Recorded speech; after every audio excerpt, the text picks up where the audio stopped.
अस्सलाम वालेकुम। पस पर्दा हक़ाइक़, सनसनीखेज़ इंकिशाफ़ात, प्रोग्राम बेनकाब। मैं हूँ आपके साथ सिफ़ान।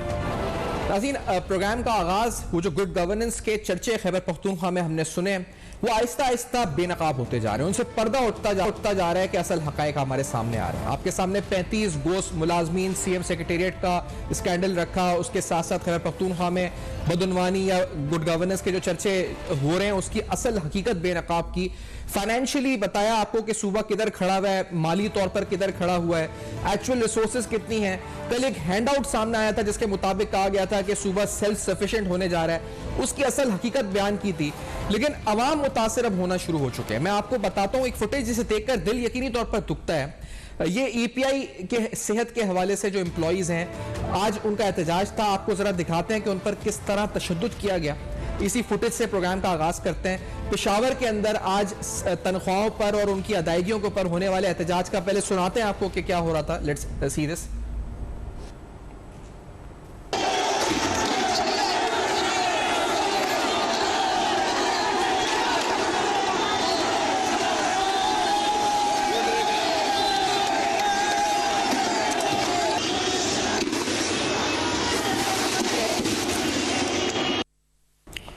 ये ईपीआई टेक्नीशियंस वो टेक्नीशियंस हैं जो एहतजाज कर रहे थे अपनी 11 माह की अदायगियों को लेकर, और एहतजाज चंद मिनट भी इनको करने ना दिया गया। यानी ये जो कहा जाता है कि फैशिस्ट गवर्नमेंट है और 25 मई को इन्होंने ये कर दिया वो कर दिया, ये आज पेशावर के आपको हम फुटेजेस दिखा रहे हैं असेंबली चौक के, जहां पर ये हमने देखा कि किस तरीके से सबोताज किया गया इस पुरअमन मुजाहरे को, किस तरह इन पर लाठी चार्ज, आंसू गैस के शेलिंग, ये सब कुछ हुआ। क्यों? क्योंकि ये अपनी 11 माह की तनख्वाह या अपनी अदायगियां मांग रहे थे कि हमने जो 11 महीने काम किया वो पैसे दिए जाएं। और कल आपको सुना चुके हैं कि सीएम केपी कह चुके हैं वाज़े तौर पर कि क्योंकि वफाक के 190 अरब रुपए बन चुके हैं, हमारे पास अब तनख्वाह देने के पैसे नहीं है। और ये आप देख रहे हैं सूरत हाल वहां गवर्नेंस की आ चुकी है। यानी इस हद तक सूबे की माली सूरत हाल हमारे सामने बेनकाब हो चुकी है। फिर हमने एक और फुटेज मैंने देखा, ये फुटेज पेशावर के अंदर ही एक एहतजाज का देखा, क्योंकि हमने किस्से सुने थे मिसाली पुलिस के, और ये कहा गया था कि लॉ एनफोर्समेंट डीपॉलिटिसाइज पुलिस होगी है पख्तूनख्वा की, और बार बार इमरान खान साहब ने कहा था कि मॉडल पुलिस बनाई जाएगी।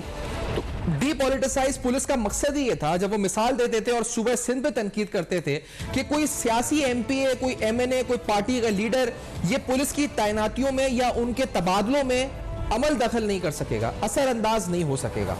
कल इक़दाम कत्ल के हवाले से एक एफआईआर दर्ज हुई, किसी को गिरफ्तार हुआ, और गिरफ्तारी के बाद वहां पर हमने देखा कि पेशावर के अंदर ही एक एहतजाज हुआ जिसको खुद पाकिस्तान तहरीक इंसाफ के एमपीए पुलिस के खिलाफ उस एहतजाज को लीड कर रहे थे। इस एहतजाज की कुछ झलकियां भी आपको हम दिखा देते हैं। Let's see this. इधर क्या हो रहा था, लेट्स सी दिस।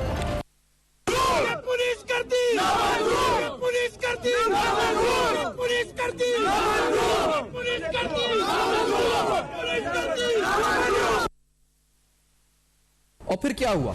वही हुआ जो हम समझते थे कि जो शायद नहीं होना चाहिए था। एक मॉडल पुलिस, मिसाली पुलिस, डीपॉलिटिसाइज पुलिस में एक एमपीए और उसके साथ आने वाले जिन्होंने थाने को यरगमाल बना के एहतजाज किया।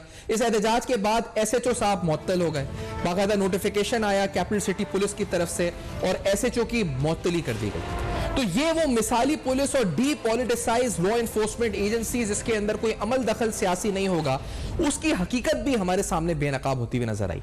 और फिर आपको थोड़ा आगे और लेके चलते हैं। ये मामला है एनआरओ के हवाले से। ये एक बहुत बड़ा एनआरओ हुआ है, क्योंकि पब्लिक अकाउंट्स कमेटी और नैब की तहकीकात के मुताबिक तकरीबन 9 करोड़ पे तो नैब कंक्लूजन में पहुंच चुका था कि हेलीकॉप्टर पे तकरीबन 1800 अफराद ने जिसे साइकिल और रिक्शा की तरह इस्तेमाल किया खैर पख्तूनख्वा के। वहां पर हमने देखा कि एक तरमीम बिल मंजूर हुआ। इस तरमीम बिल के अल्फाज अगर आप पढ़ें तो बड़े सुनहरे अल्फाज हैं। शायद ही कोई ऐसी कानून साजी किसी इंसान को या किसी फर्द वाहिद को कोई असेंबली की हो, किसी ने किसी फर्द वाहिद को फायदा पहुंचाने के लिए। लिखा गया इसके पैरा 7 में कि तमाम सरकारी सफर और घूमने फिरने के लिए वजीर आला किसी वजीर आला के मुशीर या मावन खुसूसी पब्लिक सर्वेंट या सरकारी मुलाजिम या किसी भी मावन अमला, इसका मावनीन और दीगर अफराद का 1 नवंबर यानी 1 नवंबर 2008 से खैबर पख्तूनख्वा के वुज़रा की तनख्वाहों, अलाउंसों, इस्तेकाक का दूसरा तरमीमी एक्ट 2022 के आगाज तक किसी भी हवाई जहाज या हेलीकॉप्टर के इस्तेमाल एक्ट के तहत कानूनी तौर पर जायज मकसूद तस्वुर होगा। और किसी भी तरीके कार या मंजूरी या किसी भी कमी की वजह से कोई सवाल नहीं किया जाएगा, कोई सवाल नहीं किया जाएगा 2008 से लेकर आप। ये कानून भी मंजूर हुआ खैबर पख्तूनख्वा असेंबली से, जहां पर साफ शफाफ गवर्नेंस, ट्रांसपेरेंसी और दूसरों पर एनआरओ के ताने दिए जाते थे। वहां से ये कानून तरमीमी बिल किस तरह पास हुआ, इसकी भी झलकियां देख लेते हैं जरा। किस तरह अपोजिशन के एहतजाज में और हुकूमती अरकान ने किस तरह इस वक्त मुक्के लहरा के जिस तरह कहा कि जैसे उन्होंने कोई बहुत बड़ा कोई कारनामा अंजाम दिया है, इस कानून से अवाम में कोई बेहतरी आ जाएगी, हेलीकॉप्टर सफर करने वालों की फहरिस्त में इजाफा होगा। तो जरा देखिए ये मंजर भी जरा देखिए। यस वालों को काउंट करें।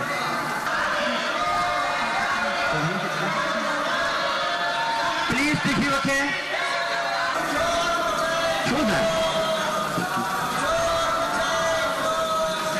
की बात भी कर रहे हैं, साथ साथ उस गवर्नर को भी कह रहे हैं जो अनइलेक्टेड है, उसको कह रहे हैं कि जी आके इसको रोक ले। ये तो इनके हालात है। तो ये पहले तो अपने आप को वो करें। दूसरा सर, पहले कोई, मैंने कहा कि पहले कोई पॉलिसी नहीं थी, आप इसको एक पॉलिसी के फ्रेमवर्क में लाना चाहते हैं।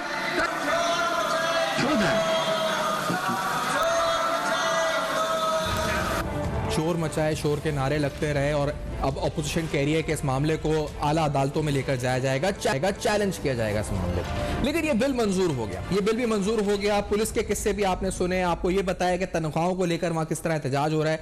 आखिरकार खैर पख्तूनख्वा में हो क्या रहा है, वादा क्या हुआ था, ख्वाब क्या दिखाया गया था और असल हकीकत क्या है, इस पर गुफ्तगू करते हैं। मेजर रिटायर्ड खुर्रम हमीद रोकड़ी साहब प्रोग्राम में साथ मौजूद हैं, सीनियर तज़ा निगार हैं। उज़्मा किरदार साहिबा खुद तहरीक इंसाफ की सीनियर रहनुमा, सीनियर सियासतदान रह चुकी हैं, सीनियर रहनुमा हमारे साथ मौजूद हैं लाहौर से। आपका बहुत शुक्रिया, आप लोगों ने ज्वाइन किया प्रोग्राम में। हमारे साथ अन साहब भी कुछ देर में साथ होंगे जो कोऑर्डिनेटर हैं प्राइम मिनिस्टर के। मैं खुर्रम साहब आपसे गुफ्तगू का आगाज करना चाहूंगा, अगर इजाजत दें, ये मुझे बताएं कि ये दावे कुछ थे, ख्वाब कुछ और थे, बड़े सुनहरे थे, असल तो कुछ और निकल कर आ रहा है सामने, पैकेजिंग कुछ और थी, अंदर प्रोडक्ट कुछ और है। ये धोखा क्या हुआ है 9 साल के अंदर खैर पख्तूनख्वा की आवाम के साथ? खुर्रम साहब। खैबर पख्तूनख्वा जी, सबसे पहले हम ये देखेंगे कि ये वाहिद प्रोविंस है जिसमें मैनेजमेंट, एडमिनिस्ट्रेटिव मैनेजमेंट बहुत आसान है। आपको याद होगा फजले हक साहब का दौर गुजर चुका है यहाँ पे। इवन जो तहरीक इंसाफ का इनका जो पहला जो दौर था वो कदरे बेहतर था। इनकी तबाही शुरू होती है महमूद खान के बाद। यानी इन्होंने जिस बंदे को चीफ मिनिस्टर लगाया, अगर हम बिल्कुल साफ शफाफ तज्जिया करें, और इन सब को खुद भी मालूम है, ये सब खुद भी उस वक्त बहुत ज़्यादा अपसेट थे और इस फैसले के ऊपर बहुत ज़्यादा इनको परेशानी थी। महमूद खान के जो टाइम है उसके अफेक्ट सब आपके आगे आना शुरू होंगे। यानी एक बड़े अच्छे सूबे को, आपको फिर कहूंगा कि पाकिस्तान का एडमिनिस्ट्रेटिवली सबसे बेहतरीन सूबा है, इसको अपलिफ्ट करना सबसे ज़्यादा आसान है। इसकी एडमिनिस्ट्रेशन को, इसकी मैनेजमेंट को अपलिफ्ट करना सबसे आसान है। लेकिन अनफॉर्चुनेटली महमूद खान का जो टेन्योर है, जो टाइम है, वो हर आने वाले दिन आपको बताएगा कि सिवाय तबाही के यहाँ कुछ नहीं रह जाएगा, बल्कि जो मुशर्रफ टाइम के और उस वक्त के भी बहुत सारे ऐसे काम, जिससे ये सूबा बहुत मजबूत हो गया था, आप इसको मजीद डिक्लाइन की तरफ देखेंगे। मैं इसके ऊपर सिर्फ इतना कहूंगा कि ये महमूद खान का आफ्टर इफेक्ट्स हैं इस बैड गवर्नेंस के और एक कमजोर आदमी को एक बहुत बड़ी सीट के ऊपर लगाने के। और उसका इफेक्ट यह आया कि जो मिजाज था केपी का, जो मिजाज था, ये संजीदा मिजाज था पॉलिटिशियंस का, और केपी के पॉलिटिशियंस का मिजाज एहतराम का था। अनफॉर्चुनेटली एथिकली भी उसके अंदर इतना डिक्लाइन आया है कि ये जो आज का जो बिल पास हुआ है, और इस बिल की अगर आप नौयत को देखें और इस बिल की अगर आप तमाम कैफियत को देखें, तो बिलाशुबा इसके ऊपर शर्म आनी चाहिए कि इस तरह के बिल्स पास हो रहे हैं सिर्फ अपने आप को एक कैफियत से बचाने के लिए कि कल कहीं उसके खाते में हम कहीं पे बुक ना हो जाएं, कहानी लिख के उसको बिल को पास किया गया। अभी तो बहुत कुछ आगे आएगा। मैं सारे का सारा इसको क्रेडिट दूंगा इस तबाही का महमूद खान की और उसकी कैबिनेट को। जी अच्छा, बिल जो पास हुआ, आप कह रहे हैं कि इसके बाद और किससे आएंगे सामने, तो इसका मतलब तो जो भी केस आएगा ये कोई कानून लिखकर पास करा लेंगे असेंबली से अपने आप को बचाने के लिए? मेजर साहब, जी देखें ना, एथिक्स हैं, एक हया है, या एक मैनर्स हैं, या एक अब मैं अभी थोड़ा सा इनके ऊपर चला जाऊं। पीटीआई की जो बुनियाद है उसके साथ जो लोग मिले थे वो इनको पढ़ा लिखा, इनको 2+2 4, इनको बड़ा एक मैंडेट के साथ, इनको पॉजिटिव अप्रोच के साथ देखना चाहते थे। उनके जहन में यह था कि पाकिस्तान की जो बाकी पॉलिटिकल पार्टीज हैं उनका जो मौरूसियत का निज़ाम है और उनके अंदर जो राइज तरीक़ाकार था उससे लोग तंग आ चुके थे। लोग इनकी तरफ इस वजह से देख रहे थे कि वो समझ रहे थे कि मॉडर्न एरा की ये एक जमात है और उनके ख्वाबों की जो तामील है, ये तकमील है, उसको ये लेकर आगे चलेंगे। लेकिन फिर एथिकली इस पस्ती पर आना कि इस किस्म के बिल्स को पास करना, इस किस्म के बिल को पुटअप करना, और फिर इस किस्म के बिल को इस तरीके के साथ पास करना कि आपको शर्म भी नहीं आ रही, आप वहां पे परेशान भी नहीं है, आप वहां पे ऐसा एक माहौल क्रिएट कर रहे हैं जिसके बाद मैं एक से ब्रेक के बाद गुफ्तगू को यहीं से हम जोड़ते हैं नाज़रीन, एक ब्रेक लेते हैं, इस ब्रेक के बाद आते हैं और सवालात उठाते हैं उस्मा साहब का पॉइंट ऑफ व्यू, खुरम साहब का इस बारे में, क्योंकि ये बड़ा अहम बिल है। इस ब्रेक के बाद हम आएंगे, राना एहसान साहब भी साथ होंगे हमारे। आफ्टर दिस ब्रेक हमारे साथ रहेगा।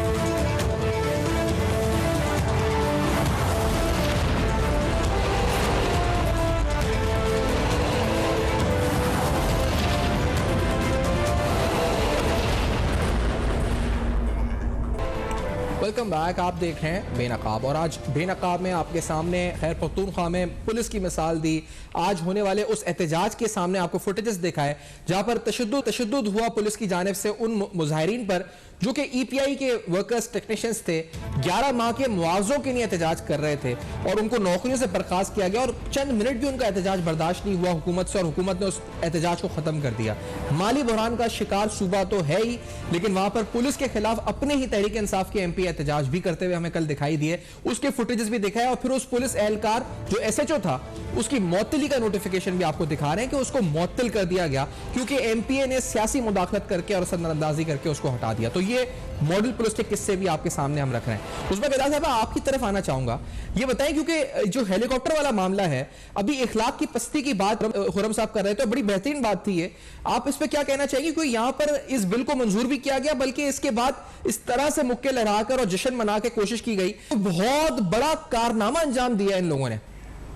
उस्मा साहब जी, बहुत शुक्रिया आपने मुझे अपने प्रोग्राम पे इनवाइट किया। मैं तो हैरान हक्का बक्का देख रही हूँ कि ये हो क्या रहा है खैबर पख्तूनख्वा में। मुझे समझ नहीं आती कि ये क्यों इस वक्त ऐवानों का और जमहूरियत का इतना खौफनाक तरीके से मजाक उड़ा रहे हैं। मैं भी एमपीए रही हूँ 3.5 साल, और जो ऐवान होते हैं वो आवाज़ आ रही है आपको? बिल्कुल आपकी आवाज़ आ रही है। अच्छा, जो देखें, हमें असेंबलीज में क्यों भेजा जाता है? ताकि हम अवाम के जो इश्यूज हैं उन पे हम गौर व फिक्र करें और उनकी ज़िंदगियां जो हैं उनको इम्प्रूव करने के लिए कवानीन जो हैं बेहतर बनाएं। आज हम ये देख रहे हैं कि खैबर पख्तूनख्वा की जो असेंबली है वो NRO 2 बन गया है और NRO 2 हेलीकॉप्टर केस में दिया जा रहा है इमरान खान साहब को। मुझे तो बड़ी परेशानी है कि ये तो मजाक बना दिया है, फिर आपने जमहूरियत का भी और आपने असेंबलीज का भी मजाक बना दिया है। ये कौन सी कानून साजी है कि जहाँ पे आप कहें कि जी आप एक कौमी जो ख़जाने से ख़रीदा हुआ हेलीकॉप्टर है जो कि सिर्फ एक CM इस्तेमाल कर सकते हैं उस प्रोविंस के, वो आप बेदरेग इस्तेमाल करें, कभी इधर जा रहे हैं कभी उधर जा रहे हैं, जो मर्जी उसमें आए, जो मर्जी, मतलब है कि वो कोई सैर सपाटे के लिए तो वो नहीं बना हुआ ना, वो टैक्स पेयर का पैसा जा रहा है, उसी के पैसे से वो ख़रीदा गया, उसी के पैसे से वो चलाया जाता है, करोड़ों रुपए उस पर खर्च होते हैं। तो मेरे ख्याल में ये मुझे समझ नहीं आती कि खान साहब जिनके साथ मैंने 10-12 साल गुजारे थे, उस वक़्त तो वो कभी इस तरह की बातें नहीं किया करते थे और अब पता नहीं इनको क्या हो गया। पहले तो मुझे समझ नहीं आती कि इनको मशवरा किसने दिया कि 2 ऐसे बंदों को लगा दें, एक वहाँ पंजाब में बुज़दार और एक यहाँ महमूद खान जो बिल्कुल जिनको अलिफ से बे को ना पता हो कि उन्होंने गवर्नेंस कैसे करनी है और सूबे को कैसे चलाना है, खाला जी का घर समझ लिया गया है। तो मेरे ख्याल में इसकी जिम्मेदारी भी इमरान खान साहब के ऊपर ही जाएगी, क्योंकि जाहिर है वो कैप्टन ऑफ द टीम है और अगर उन्होंने सिलेक्ट इस टाइप के 2 लोग किए हैं, इसका मतलब है वो नहीं चाहते कि कोई कॉम्पिटेंट बंदा आए, वो यही चाहते हैं कि सारा कंट्रोल उनके हाथ में रहे। तो ऐसे तो फिर ना ये सूबे चल सकते हैं ना अदारे चल सकते हैं। आपको मुझे याद है उन्होंने कहा था कि 200 अगर सही बंदे ले आए तो पूरे मुल्क की जो गवर्नेंस है वो बेहतरीन हो जाती है। तो अब तो हम देख रहे हैं कि सबसे जो गलत चॉइस है वो वाले बंदे वो ऊपर लाके बिठा देते हैं और फिर बेड़ा गर्क होना शुरू हो जाता है। अब आप देखें कि 9 साल इन्होंने खैबर पख्तूनख्वा में हमारी हुकूमत पीटीआई की रही और अब कह रहे हैं जी हमारे पास तनख्वाहें देने के पैसे नहीं है। वो सारे लोग सड़कों पे निकले हुए हैं और तमाशा बना हुआ है, क्योंकि जाहिर है अगर उन्होंने कोई काम किया होता तो आज ये बुरी हालत तो ना होती सूबे की। तो ये सारी खुरम साहब आपने अभी कहा था कि महमूद खान साहब जो हैं वो उनके होते हुए ये सब कुछ हो रहा है, तो आपको ये खुरम साहब ये मुझे बताएं, क्योंकि असल में तो इमरान खान साहब रन कर रहे हैं ना शो, महमूद खान हो या कोई और हो या शौकत यूसुफजई हो या फिर कोई और आ जाए मिसाल के तौर पर, तो क्या वो कुछ कर सकता है तब्दील इस चीज को? क्योंकि असल शो तो कहा जाता है कि बनी गाला से रन हो रहा है खैबर पख्तूनख्वा में, कोई फर्क पड़ता है बंदे से कि कौन लगा हुआ है खुरम साहब? डेफिनेटली फर्क पड़ता है। अच्छा। देखे ना, एक चीफ मिनिस्टर है और वो उसकी कुल कमाई 5 साल के बाद ये है कि वो कहता है कि जी मैं सिपाही हूँ चेयरमैन का।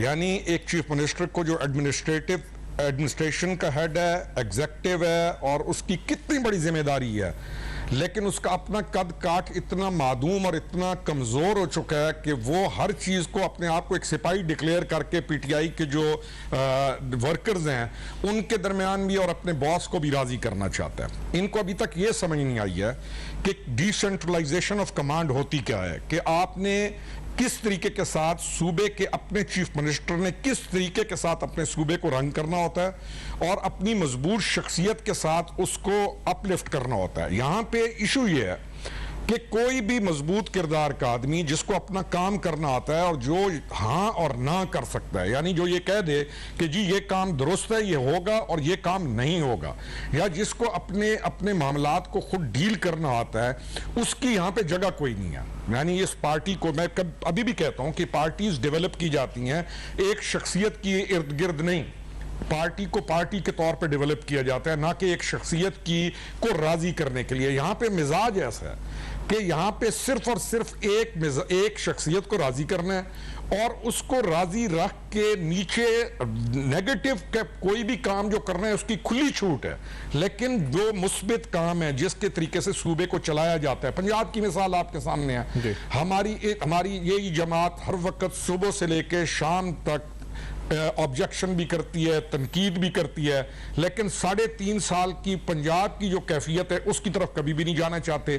दे want to keep their people weak, जो मेन सीट्स के ऊपर हैं, और वो जो कमजोर लोग हैं वो इनकी अतात करते रहें, इनकी परस्तिश करते रहें और हीरो वर्शिप करते रहें। ये है एक कल्चर डेवलप हो गया और उसके रिजल्ट में ये चीजें सामने आ रही हैं। आपको मजबूत बनने चाहिए, आपने वो माहौल बनने ही नहीं दिया। आपके पास केपी के अंदर चलें, पंजाब के अंदर तो ये था कि जी इनका एक उज़र था कि ये कहते थे किसको लगाएं। मैं हैरान होता था कि सुन के उस वक्त भी बातें कि क्या मतलब किसको लगाएं, यानी कि बुज़दार साहब के मुकाबले में किसको लगाएं।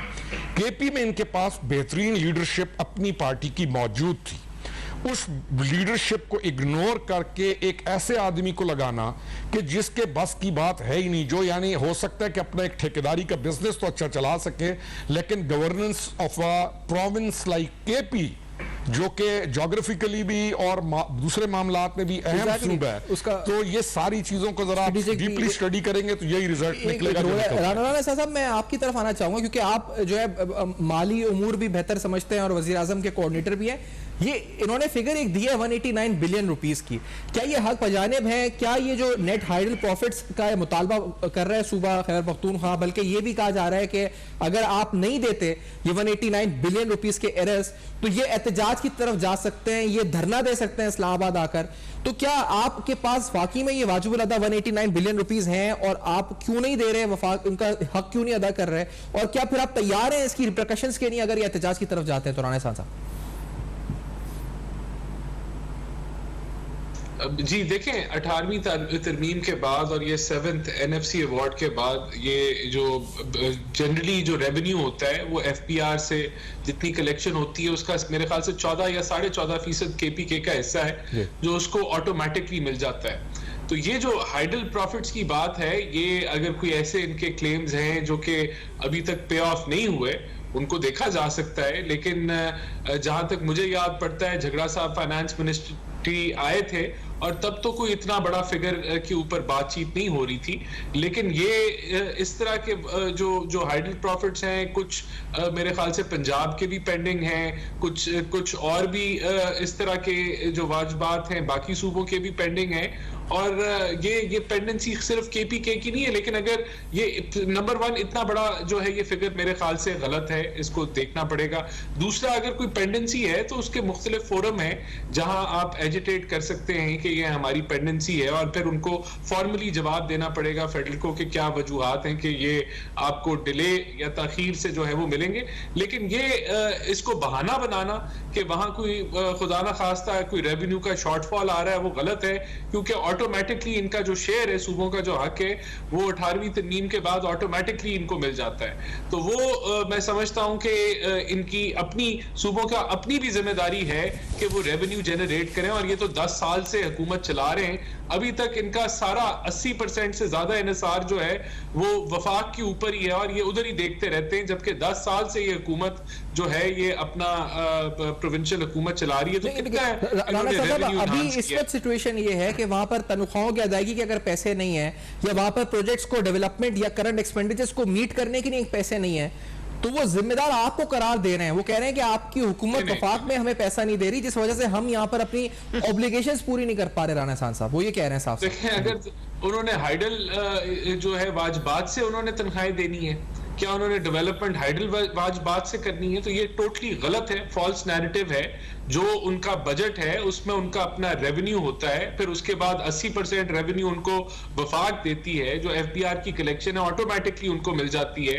तो ये अगर उनकी तनख्वाहें नहीं दी जा रही या डेवलपमेंट का बजट नहीं है, ये तो उनकी टोटल मिसमैनेजमेंट है, या वो जवाबदेह हैं कि ये क्यों ऐसी हालात है कि KPK बैंक्रप्सी की एक इमेज दे रहा है कि KPK बैंक्रप्ट हो रहा है। तो ये तो उसका वफाक से कोई लेना देना नहीं है। वफाक का ऑटोमेटिकली हर महीने के एंड पे जो उनका शेयर है सूबों का उनको मिल जाता है। तो ये बड़ी अजीब सी बात है। और मैं आपको फिर रिपीट करूंगा, जो फाटा के भी मामलात ये कह रहे थे कि उसके जो फेडरल हुकूमत ने जो फाटा के मामलात जिम्मेदारी, सैलाब के भी 10 अरब रुपए उन्होंने गिनवाए हैं कि 10 अरब रुपए सैलाब की मद में देने थे, वो भी नहीं दिए। फिर मर्ज डिस्ट्रिक्ट के जो फंड थे वो भी आपने नहीं दिए, ये भी उन्होंने गिनवाया, जो 189 की फिगर बनती है। मर्ज डिस्ट्रिक्ट के जो लास्ट कुछ 2 माह पहले ये झगड़ा साहब फाइनेंस मिनिस्ट्री आए थे, मैं भी उस मीटिंग में मौजूद था, तो हमने वफाक ने इनको दिखाया था कि अब तक, तब मेरे ख्याल से ये अगस्त का महीना था, तो अगस्त तक अपडेटेड फंड्स उनको मिले हुए थे जो हमने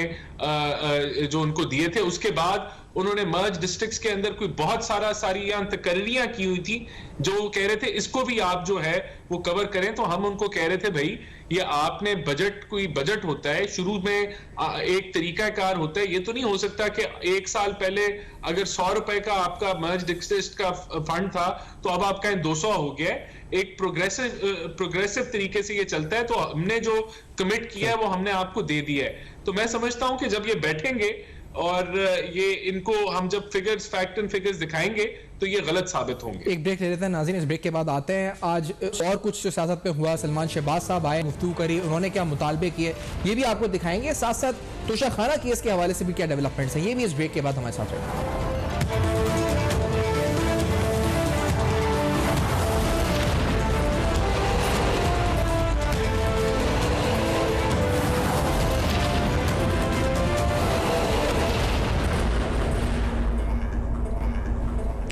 वेलकम बैक। आप देख रहे हैं बेनकाब और आज बेनकाब में तस्वीरें आपके सामने खैर पख्तूनख्वा में गवर्नेंस की मिसाल एक नहीं कई मिसालें आपके सामने रखी हैं। आपको पुलिस का मिसाल बताइए कि किस तरह एहतजाज करके SHO को मुअत्तल कराया गया। फिर इसी तरह आपको बताया कि किस तरह एम्प्लॉइज वहां एहतजाज कर रहे हैं 11 महीने की अदायगियों को लेकर और साथ साथ वहां के माली बहरान के हवाले से असल हक़ाइक़ के आपके सामने रख रहे हैं। आज सलमान शहबाज साहब ने मीडिया से गुफ्तगू करी, क्या कहना था उनका तोशाखाना केस के हवाले से और वो क्या चाहते हैं कि किस तरह एहतसाब होना चाहिए इमरान खान साहब का, वो क्या कहते हैं। Let's hear this. Daily Mail के ऊपर जो अभी 3 दिन पहले फैसला हुआ, डेविड रोज जो ऑथर था डेली मेल के आर्टिकल का, उसको ये आज मैं आपको बता रहा हूं, शहजाद अकबर उसको नैब लाहौर के सेल में लेके आया जब वो अकाउंटेबिलिटी का हेड था। डेविड रोज को नैब सेल में लेके आया जब शहबाज शरीफ साहब अरेस्टेड थे, हमजा शहबाज अरेस्टेड थे, हमारी बहन मरियम नवाज अरेस्टेड थी, ख्वाजा साद रफीक साहब और हमारे बहुत से साथी अरेस्टेड थे। उस सेल में लाके उसको झूठी ब्रीफिंग दिलवाई, स्टोरी को प्लांट किया डेली मेल में। इसने अपने दौर में 4 सालों में 25,000 अरब का कर्जा लिया। उसके अगेंस्ट इसने क्या किया? वो पैसा कहां गया? उसका हिसाब होगा। उसके खिलाफ क्या एसेट्स बने, उसके उस पैसे के अगेंस्ट कौन। नाज़रीन, ये सलमान शहबाज साहब ने कहा। मैं उस्मा साहब आपका पॉइंट ऑफ व्यू जानना चाहूंगा। एक तो ये कि जो केसेस ये कह रहे हैं कि इमरान खान साहब कर बने, उनका लॉजिकल कंक्लूजन होना चाहिए, इस पर आप क्या कहेंगी? दूसरा ये बताएं, खैर पख्तूनख्वा में हम तो समझ रहे थे कि बड़ी मिसाली पुलिस होगी। एक SHO को मुअत्तल कराने के लिए एक MP गया, उसने एहतजाज किया और SHO मुअत्तल हो गया, और वो इसलिए कि उसने किसी इक़दाम कत्ल के मुल्ज़िम को गिरफ्तार किया था, तो थाने के बाहर पूरा धावा बोल दिया गया। तो ये कौन सी मिसाली पुलिस थी जिसको हम मिसालें सुनते थे पिछले 9 साल से कि वहां पर बन चुकी है? उस्मा साहबा देखिए, एक तो मेजर साहब की मैं ज़रा थोड़ी सी जो उनको गलतफहमी है वो दूर करना चाह रही हूँ। एक ज़माना था कि सिर्फ इमरान खान की बात ही चलती थी पार्टी में, लेकिन अब एक दूसरी शख्सियत भी हैं जिन्होंने ये बावर करा दिया है पूरी तरह इमरान खान को, और वो खुद मान भी गए हैं कि वो PM सिर्फ उनकी वजह से बने थे, और वो हैं उनकी ज़ौजा। तो अब जितनी भी अपॉइंटमेंट्स आपने पिछले 4 साल में देखी थी, चाहे वो पंजाब हो चाहे वो KP हो, उनमें उनका बहुत बड़ा एक रोल था, और बल्कि उनके बगैर खान साहब ने कोई फैसला जो है वो नहीं लिया। तो ये मुसद्दका बात है। अच्छा, अब आप आ जाएं कि पुलिस की तरफ देखें। हमारे जब ये पहले 5 साल थे KP के, तो उसमें पुलिस रिफॉर्म्स जो थी वो बड़ी ज़बरदस्त हुई थी, और हमारे वहाँ पे जो IG थे उस ज़माने के, जिनकी अब वफ़ात हो गई है, उन्होंने 14 ट्रेनिंग स्कूल्स खोले थे पुलिस के, और लोग मिसालें देते थे KP की पुलिस के। लेकिन उसके बाद जब आप एक ऐसा बंदा ला के बिठा दें जिसको बिल्कुल जो एक सिर्फ अपने आप को, जिसका तुर्रा इम्तियाज सिर्फ ये है कि मैं इमरान खान का सिपाही हूँ, ना कोई उनमें विजन हो, ना उनमें कोई कैपेबिलिटी हो, ना कोई उसमें गवर्नेंस की कोई उसमें कारकर्दगी दिखाने की सलाहियत हो, तो ऐसा शख्स जो है वो पुलिस रिफॉर्म्स को तो आगे लेके नहीं बढ़ सकता। तो जब एक सिस्टम जो है उसको आप सही तरह से आगे लेके नहीं जाते तो वो खराब हो जाता है, और यही KP में भी हुआ है कि जो पुलिस रिफॉर्म्स हुए थे वो बिल्कुल वो उसका जो तिया पांचा जो है वो उधेड़ दिया गया है, और अब कोई पुरसाने हाल नहीं है। हर जगह पॉलिटिकल इंटरफेरेंस आपको नजर आ रही है, और जब पॉलिटिकल इंटरफेरेंस होती है तो इदारा जो है वो तबाह हो जाता है। और यही आपने पंजाब में भी देखा कि वहां पे भी जो थे वो सारे जो 5 IG चेंज हुए, कोई 5 चीफ सेक्रेटरीज चेंज हुए, कोई ब्यूरोक्रेट काम करने को तैयार ही नहीं, क्योंकि वहाँ पे दखलंदाजी बहुत ज़्यादा है। अब इमरान खान जो हैं वो समझते हैं कि मैं अकले कुल हूँ। I am sorry to say that, कहना पड़ता है, क्यों हमें तो वो यही कहते थे कि एक ही चीज़ है जो आप सेल कर सकते हैं, बेच सकते हैं, वो इमरान खान है। वो अपने MNAs और MPs को कहते थे कि आप लोगों की कोई उस तरह से वक़्त वैल्यू नहीं है, आपने जो कैश कराना है वो मेरे नाम से ही आप कैश करा सकते हैं। तो फिर अब जाहिर है, तो इस तरह का अगर एटीट्यूड होगा तो फिर एक मेरिटोक्रेसी तो उसमें नहीं आ सकती। उसमें तो फिर वही लोग जाहिर है वो आपको नजर आते हैं जो एक एक उनके बिल्कुल हाँ में हाँ मिलाने वाली बात करें, तो इस तरह से तो फिर और मतलब मैं तो हैरान हूं कि जो सैलरीज देने के लिए अगर इनके पास पैसे नहीं, आपको पता है एनएफसी अवार्ड्स के बाद 18वीं तरमीम में तो सारे पैसे तो सूबों को वफाक दे देता है, वफाक के पास तो इतने पैसे होते ही नहीं है। सिर्फ मसला ये नहीं कि तनख्वाह देने के पैसे नहीं है, उन्होंने एहतजाज किया तो उन पर बदतरीन तशद्दुद भी हुआ है। आप ये देखें कि उनको चंद मिनट भी खड़े होके अपना जायज हक मांगने नहीं दिया गया। नहीं तो ये कोई पहली दफा तो नहीं है, जब टीचर्स निकले थे उन पे भी तशद्दुद किया गया था।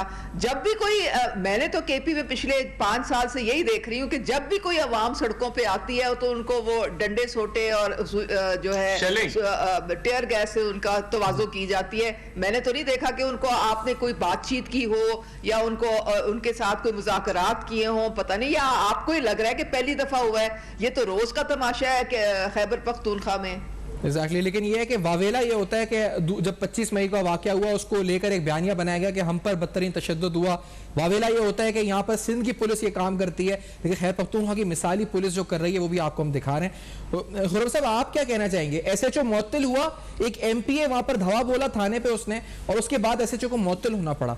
तो ये कहीं मिसाली पुलिस और पॉलिटिकल इंटरफेरेंस की जो तमाम जो एक ख्वाब एक बनाया गया था उसकी तो बहुत ही कोई जिसे कहा जाए परीक्षे उड़ गए उसके, जिस तरह की सूरत हाल का हमने कल देखा रात में मुजाहरा हुआ पेशावर में।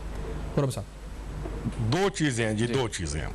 एक एहतजाज हो रहा है जो कि मुलाजिमीन कर रहे हैं, और अगर आप उसको थोड़ा सा गौर से देखें तो इनकी इतनी तादाद भी नहीं है। Exactly. यानी नहीं है ज़रूरत उन मुलाजिमीन के ऊपर तशद्दुद करने की। यानी तादाद होती है ना जी, और वो कोई ऐसा काम कर रहे होते हैं कि जिससे नुक्स अमन हो रहा है या कुछ चीज़ों को वो ख़राब कर रहे हैं, तो उनके ऊपर तशद्दुद जस्टिफाई फिर भी नहीं है।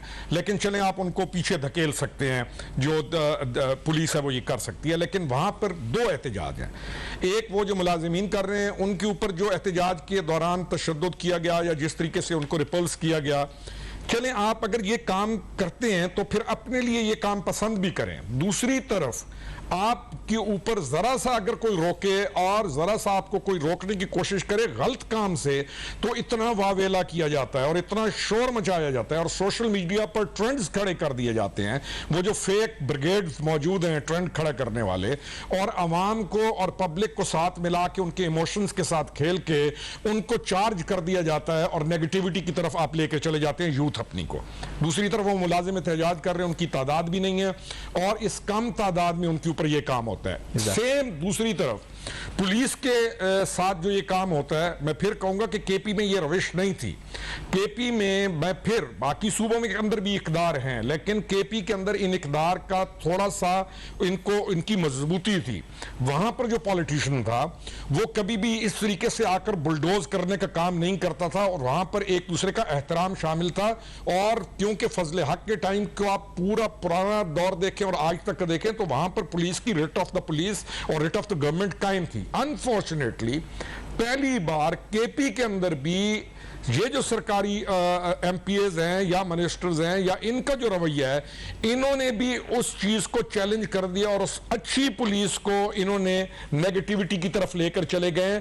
इन दोनों चीजों को देखना होगा और मैं ये कहूंगा कि आने वाले दिनों में तमाम पार्टीज को पॉलिटिकल जो है एक डायलॉग करने की जरूरत है, जिसके अंदर बैठ के उनको एथिक्स का, उनको उन चीजों को सामने लाने का कि ये काम हमने करने हैं और ये काम हमने नहीं करने, और हमने किस तरीके से अपनी कौम की इखलाकी जो है इसको कैसे हमने अपग्रेड करना है। क्योंकि मुझे जो नजर आ रहा है ये जो काम हो रहे हैं कि हमारी तमाम की तमाम सियासत, हमारी तमाम की तमाम चीज झूठ पे चली गई और सिर्फ इल्जाम तराशी के ऊपर।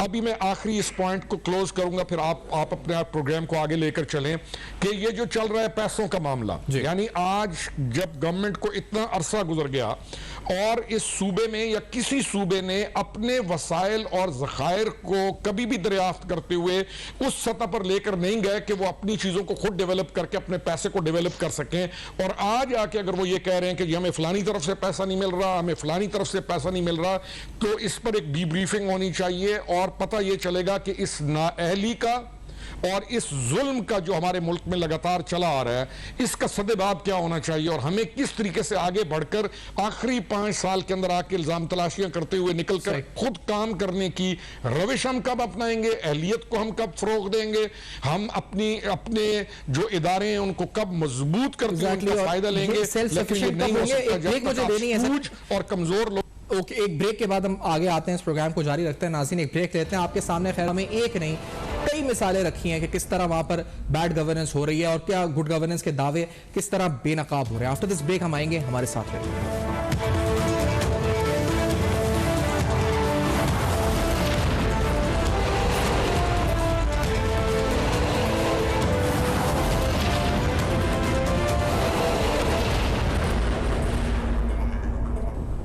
Welcome back. आप देख रहे हैं बेनकाब और आज बेनकाब में तस्वीरें आपके सामने कुछ अहम हकाइक बेनकाब किए हैं। खैर पख्तूनख्वा में गवर्नेंस के बारे में जो मिसालें दी जाती हैं, जो वादे किए गए, जो दावे किए गए, वो आखिरकार सब बेनकाब हुए। राना एहसान साहब, आपसे पूछना ही चाहूंगा क्योंकि ये जो 189 बिलियन की फिगर है जिसके बारे में मैंने आपसे पूछा, आपने कहा कि हकाइक पर है, साथ साथ गिलगित बल्तिस्तान भी कह रहा है कि उनके भी वाजिबात है।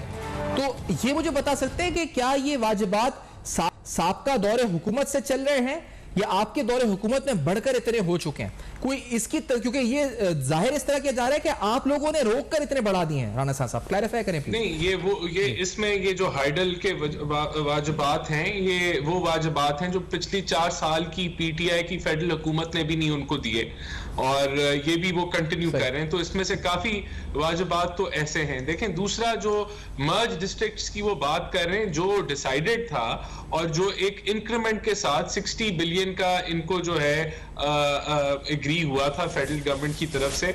बाकी अगर उन्होंने कोई तौसी की है या कोई प्लान्स में कोई फर्क लेके आए या कोई अपनी एडमिनिस्ट्रेशन को बढ़ाया है, तो वो वफाक की इजाजत के साथ वो कर सकते हैं। अगर हमें इन्फॉर्म किए बगैर एक वो बजटेड अमाउंट से ऊपर जाते हैं तो वो फिर डेफिनेटली वफाक जो है वो स्पेस तो ऑटोमेटिकली तो नहीं क्रिएट कर सकता।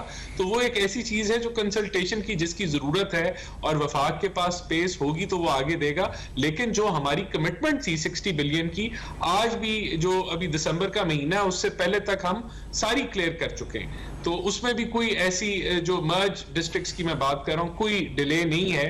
अगर अजाफी कोई एडिशन है तो वो उनको चाहिए कि इंटीमेट किया जाता, उस पर डिस्कशन होती, क्योंकि वो वफाक अगर उसको पेमेंट कर रहा है तो फिर वफाक से पूछ के आप अखराजात बढ़ा सकते हैं, वरना जो एग्रीड अमाउंट है उसके ऊपर हम पूरा उतर रहे हैं। और आज़म ये बताएं, क्योंकि ये जो मिसाल के तौर पर कहा गया कि मॉडल पुलिस होगी और सब कुछ होगा, और आज जो जिस तरह से तशद्दुद हुआ, क्योंकि तनकीद तो आपकी हुकूमत पर हुई कि आपने 25 मई को बड़ा बदतरीन तशद्दुद किया इन लोगों के ऊपर और बार बार कहा गया। आज हमने वही मनाजिर देखे और जिस तरह उस्मा साहब कह रही है पहली बार नहीं है, इससे पहले भी यही होता रहा है और सही कह रही हैं, ये होता रहा है, हमने देखा है। तो ये क्या प्रेसिडेंट और एग्जाम्पल सेट करता है राणा साहब? लेकिन सबसे पहले तो जो ये शेलिंग का रोना रोते रहे कि हमने इन पे शेलिंग की, और जब आप प्रोटेस्ट करते हैं और प्रोटेस्ट रेड जोन में आ जाए तो हुकूमत जो है वो टेयर गैस या शेल्स जो हैं मजबूर हो जाता है इस्तेमाल करने के लिए। तो सबसे पहले तो ये खुद टीचर्स के ऊपर टेयर गैस और शेलिंग करते रहे। आज भी वाटर कैनन्स लेके आए हुए थे और वाटर कैनन्स के जरिए और शेलिंग के जरिए इन्होंने डिस्पर्स किया। तो सबसे पहले तो इनको ये जो जिस चीज पे चीखे मार रहे होते हैं, इनको खुद देखना चाहिए कि ये भी वही जो है वो तरीका कार इस्तेमाल कर रहे हैं जो इन पे किए गए हैं और उस पे ये प्रोटेस्ट कर रहे हैं। तो इसके ऊपर देखें, सबसे पहले तो प्रोटेस्टर्स को कोशिश करना चाहिए कि आप उनसे बातचीत करें, नेगोशिएट करें और उनको जो है आप डिस्पर्स करें। लेकिन अगर वो रेड जोन में आ जाते हैं तो फिर हुकूमत जो है वो चाहे ये केपीके की हो या वफाक हो, वो मजबूर हो जाती है कि वो फिर उनको डिस्पर्स करने के लिए ऐसे अहकामात करें। लेकिन इसमें जो हिपोक्रेसी है वो ये है कि जहां खुद ये टेयर गैस इस्तेमाल करते हैं, जहां खुद ये वाटर कैनन्स इस्तेमाल कर रहे हैं या लाठी चार्ज कर रहे हैं, जब इनके ऊपर होता है तो ये ऐसे कहते हैं कि जैसे ह्यूमन राइट्स वायलेशन हो रही है, जैसे ऐसे पहले कभी हुआ ही नहीं है। तो ये एक हिपोक्रेसी इनकी जरूर है जो मैं समझता हूं बढ़ चढ़ के नजर आ रही है।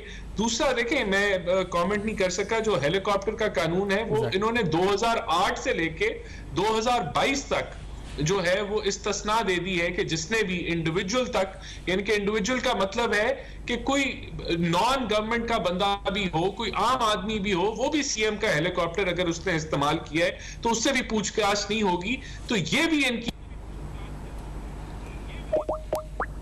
राणा साहब का राब्ता शायद मुनक़ता हुआ है। राणा साहब आप हमारे साथ मौजूद हैं? नहीं जी, उनसे राब्ता मुनक़ता हुआ है। उस्मा साहब मैं आपकी तरफ आना चाहूंगा। एक बार आपने मुझे कहा कि फैसले कहाँ होते हैं, तो आप क्या मुर्शिद की तरफ आपका इशारा था? मैं दोबारा वजाहत चाहूंगा आपसे। बिल्कुल जी, बिल्कुल। मुर्शिद जो है वो सिर्फ इमरान खान साहब की नहीं है, वो पूरे पीटीआई की मुर्शिद हैं। और किसी ने भी अगर इस पार्टी में रहना है और सर्वाइव करना है तो उस पर लाजिम हो जाता है कि वो मुर्शिद को माने और उसकी इज़्ज़त और तकरीम में इजाफा करे और उसको हर तरीके से राज़ी रखे। आपके प्रोग्राम से मैं एक बात प्लीज़ ऐड करना चाहूँगी। मुझे नासिर दुरानी याद आ गए।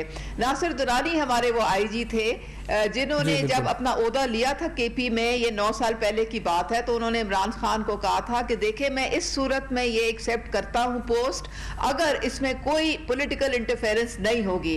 और खान साहब ने उनको बिल्कुल खुली जिसे फ्री हैंड दिया था और जिसकी वजह से केपी पुलिस में इतने अच्छे रिफॉर्म्स आए थे। फिर यही नासिर दुरानी 2018 में जब हमने खान साहब को इंसिस्ट किया कि जी पंजाब की पुलिस जो है इसको भी रिफॉर्म्स की बहुत अशद जरूरत है, तो नासिर दुरानी साहब को यहां लाया गया।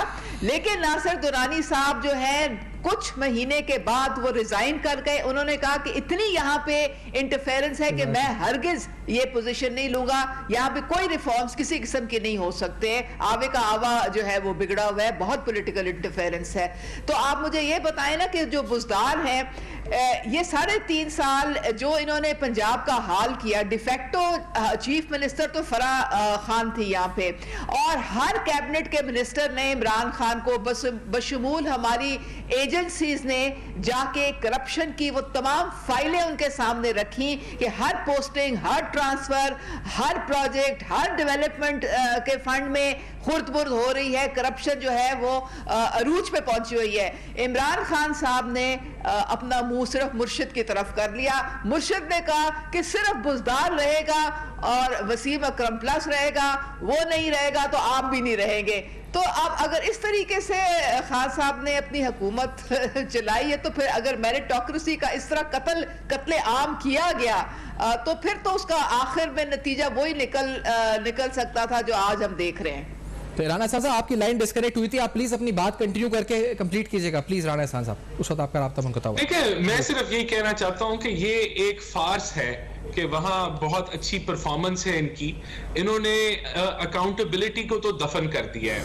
ये हेलीकॉप्टर का जो बिल इन्होंने पास किया है ये एक निशानदेही है। अभी 4.5 अरब रुपए की इरेगुलरिटीज जो हैं इनके जो बीआरटी का प्रोजेक्ट है उसमें निकली हैं, लेकिन ये किसी को करीब भी नहीं आने देते क्योंकि सूबा इनका अपना है। तो किसी अकाउंटेबिलिटी, इसी तरह मालम जब्बा केस, इसी तरह दीगर और करप्शन के स्कैंडल्स हैं, जब ये इनकी हुकूमत जाएगी तो वो बाहर निकलेंगे जहां ये इन चीजों को छुपाया जा रहा है। बाकी रिफॉर्म्स आपके सामने नजर आ गई हैं कि किस तरीके से जो है वो पुलिस को जो है मैन हैंडल किया जा रहा है और एक एसएचओ को जो है मुअत्तल किया गया है। ऐसा नहीं होना चाहिए। ऑल अक्रॉस पार्टीज अगर कोई पार्लियामेंटेरियन है और वो बड़ा अगर वो पावर के अंदर जो है उसको समझ नहीं आ रही कि किस तरह हैंडल करे, तो ये चीजें उसको सपोर्ट हुकूमत को नहीं करना चाहिए।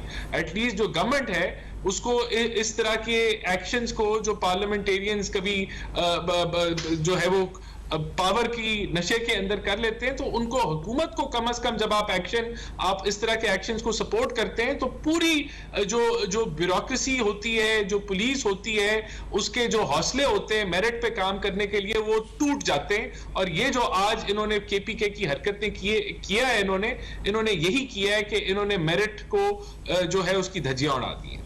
मैं बहुत शुक्रिया अदा करूँगा राना साहब, आपने प्रोग्राम में ज्वाइन किया, मेजर खुर्रम हमीद आपने ज्वाइन किया, उस्मा करदार साहबा आपका बहुत शुक्रिया, आपने वक्त दिया, प्रोग्राम में ज्वाइन किया।